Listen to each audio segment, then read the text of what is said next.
салом ба бинандагони канали имшаб. мо тасмим гирифтем боз як барнома дар бораи технологияи гаджетҳои телефонҳои ноутбукҳо, планшетҳо, яъне таҷҳизотҳои нав як барнома созем. Номи ин барнома имшаб техна.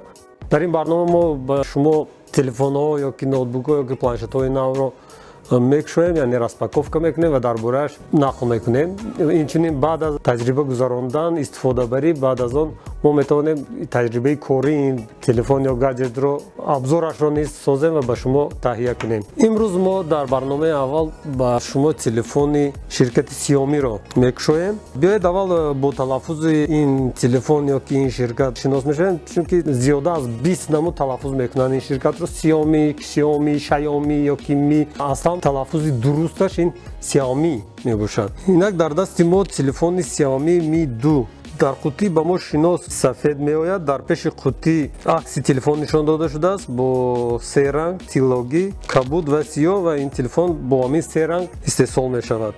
дар пушташ бошад хусусиятҳои техникияш нишон дода шудааст. дар паҳлӯяш нависта шудааст Global version, яъне версияи глобалӣ. ин телефон дар дасти мост. биёед қутии телефонро мекушоем.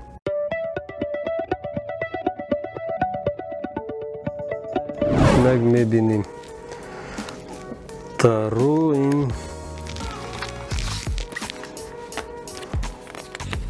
дастурамали истифодаи телефон бо забони англисӣ, барои он ки мо версияи глобалӣ дорем. бо забони англисӣ нависта шудааст.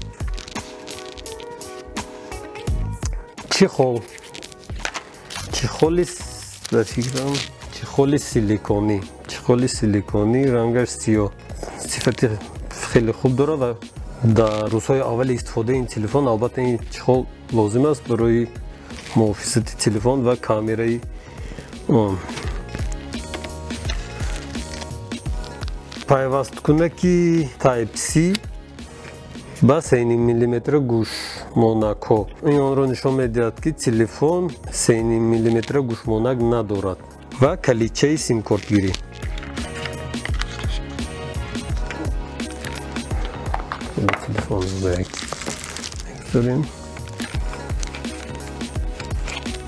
кабелаш, ноқили Type-C ки дар замони мо аллакай дар бисёр телефонҳо омада истодааст. ин ноқил барои барқгирӣ, яъне зарядка ва синхронизатсия. ин ноқил бисёр қулай аст барои он ки дар вақти зарядка мондан ба шумо муҳим нест ки нигаред ки бо кадом тарафи ин кабел ё ки ноқил шумо телефонро заряд монда истодаед. дарозияш 1 метр тақрибан. боз чӣ дорад?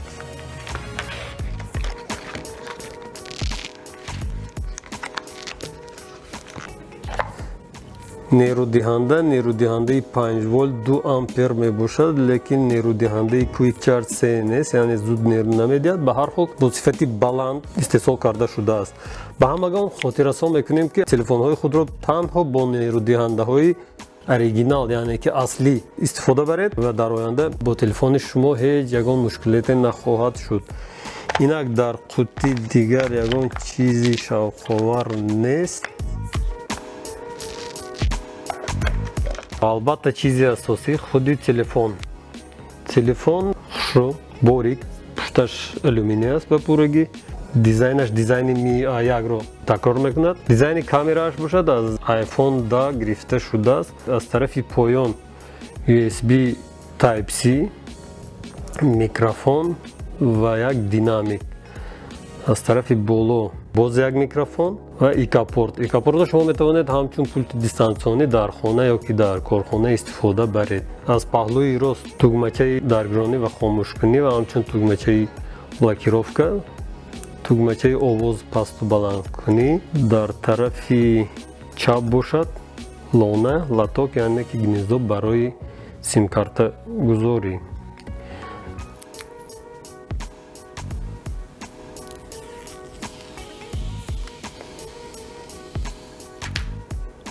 тарафи пешаш ба пуррагӣ сип сиёҳ. дар тарафи пеш камераи 20 мегапикселе дорад ва динамик.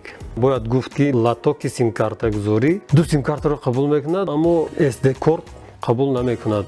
ҳатто як симкарта истифода баред ҳам ба ҷои дуюм симкорт SD-корт монда намешавад. Аз ин лиҳоз ҳангоми интихоб кардани ин телефон ба хотираи он аҳамият диҳед. Се намуд хотира дорад: 32 гигабайт, 64 гигабайт ва 128 гигабайт. 32 гигабайт ин барои онҳое ки телефонро бисёр истифода намебаранд, яъне гуфтаниам ки чат, мессенҷер, интернетро истифода мебаранду бисёр акс намегиранд ё ки акс ҳам гирандам камтар истифода мебаранд. 64 гигабайт аллакай барои фаъолтар истифодабарандагон ва 128 гигабайт ин аллакай барои блогерҳо ё ки нафароне ки дар шабакаҳои иҷтимоӣ бисёртар кор мекунанд ва видео съёмка мекунанд, акс мегиранд. Барои онҳо 128 гигабайт бисёр қулай. Акнун биёед каме дар бораи хусусиятҳои ин телефон гап мезанем. Як дар мегиронем. Android One. Андозааш дарози 158.7 мм, бараш 75.4 мм ва баландиаш, яъне ғавсияш 7.3 мм мебошад. Чуноне ки мебинед дар даст нағз менишинад, лекин ба фикрам истифодаи телефон дар чамбараки мошин на он қадар қулай мебошад. Вазнаш 168 грамм. Операциони системаш Android One, яъне Android-и тоза. Ин Android дар давоми 2 сол аз навсозӣ карда мешавад, яъне обновлят карда мешавад. Яъне ки шумо дар давоми 2 сол бехавотир метавонед ин телефонро истифода баред, яъне ки навсозиҳои навро ба ин телефон дохил кунед. Батареяш 3010 мАч. Албатта ин батарея аз дигар моделҳои Xiaomi кам бошад ҳам ба як рӯзи корӣ албатта мерасад, чунки телефонҳои Xiaomi бо он машҳуранд ки батареяи онҳо ба як рӯз бемушкилӣ мерасанд, чуноне ки дигар телефонҳо дар ин зиёда мушкилиҳо доранд.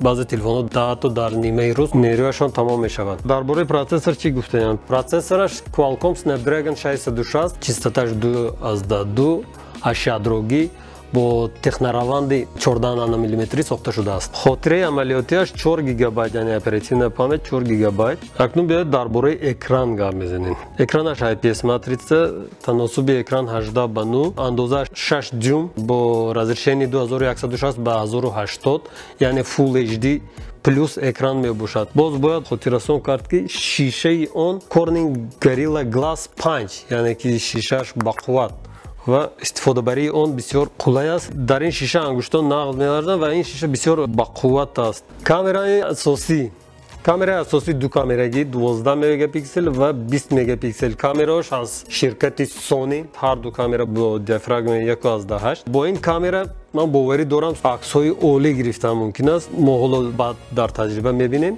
Камераи дуюм, камераи пеш 20 мегапиксел аз ширкати Sony бо диафрагмаи 2.2. Ин камера бисёр ба блогерҳо, инстаграмшикҳо ё ки онҳое ки аксгириро дӯст медоранд бисёр бояд маъқул шавад, барои он ки камераи ҳам асосӣ ва ҳам камераи пешӣ портретро бо эффекти боке гирифта метавонанд, яъне ки хира кардани пушти акс. Телефон версияи глобалӣ дорад ва аз аввал забонҳои бисёр дорад, яъне ки забони русӣ ҳам дорад. Русский, Россия.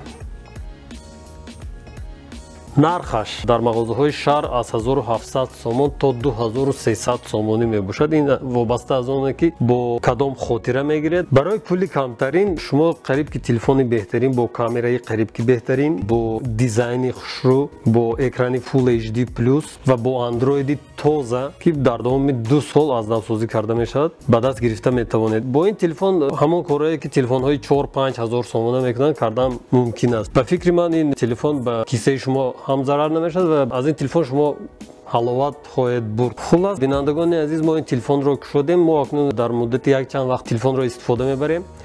Бо телефонҳои дигар муқоиса мекунем, аксгирияшро, сабти видеоашро, умуман коркунияшро. Дар оянда як барномаи алоҳида дар бораи таҷрибаи кори ин телефон ба шумо месозем. Телефони Xiaomi Mi A2 аз тарафи мо харидорӣ карда шуд барои якумин распаковка дар канали мо ва ҳарчанд ин телефон нархи арзон дорад, дизайни хуб дорад, экрани хуб дорад, камераҳои хуб дорад, тарафи манфӣ низ дорад. Тарафи манфии онро мо дар вақти таҷриба меомӯзем ва ба шумо низ маълумот медиҳем. Ин буд барномаи аввалини имшаб техна. Агар ба шумо барнома маъқул шуда бошад, ангуштаи худро боло кунед ва ба канали мо пайваст шавед. Агар маъқул нашуд бошад ҳам ба комментарии ҳамин видео фикру андешаҳои худро нависед ва он чи дархостҳое бошад низ нависед. мо албатта мехонем, онро ба назар мегирем. Бо шумо будам ман Наврӯз. То барномаи оянда, хайр.